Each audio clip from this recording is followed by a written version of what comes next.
The full moon cast an eerie glow as we drove deeper into the forest. I gripped the steering wheel tighter, anxiously glancing in the rearview mirror.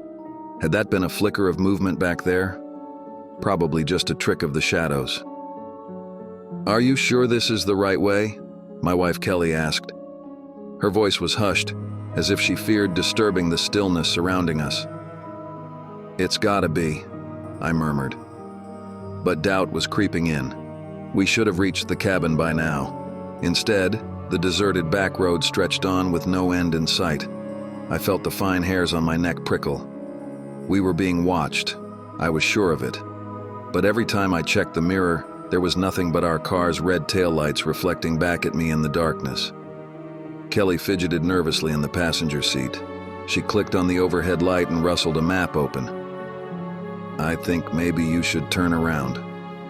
A blood-curdling screech shattered the silence before she could finish.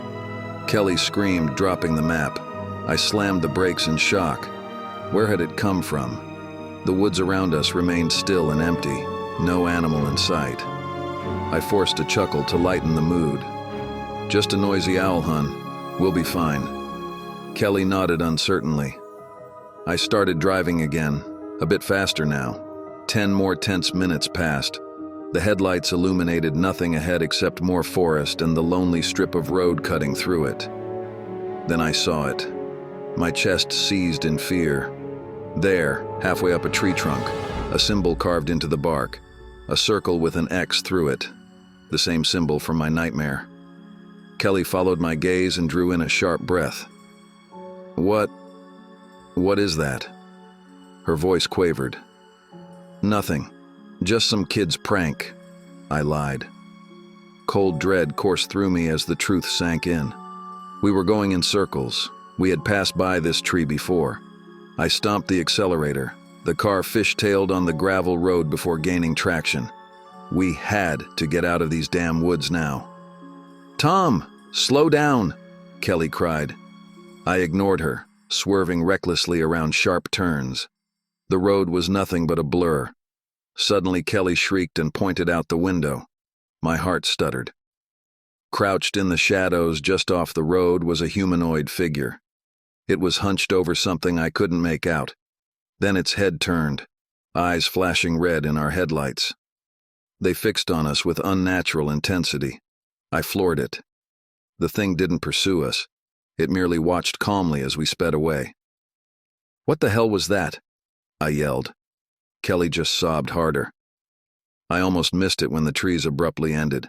I skidded out into a weed-choked parking lot. Dimly lit cabin facades loomed ahead. An abandoned summer camp.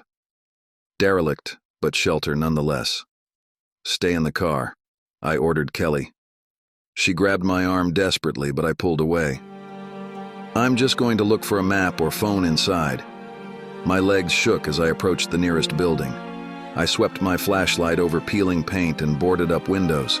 The place looked deserted, but it was our only hope. I pried a loose board off a side door and clambered in. The stagnant air choked me. I scanned my light around what appeared to be an old mess hall. Rotting cafeteria tables and benches filled the room. Cobwebs draped everything. But strangely, no dust coated the floor. I shone my light on odd tracks, crisscrossing the grimy tiles, like something had been dragged. A skittering sound drew my gaze upward. Dark humanoid shapes crawled spider-like across the ceiling, barely glimpsed before disappearing into shadows. Red eyes flickered, watching me.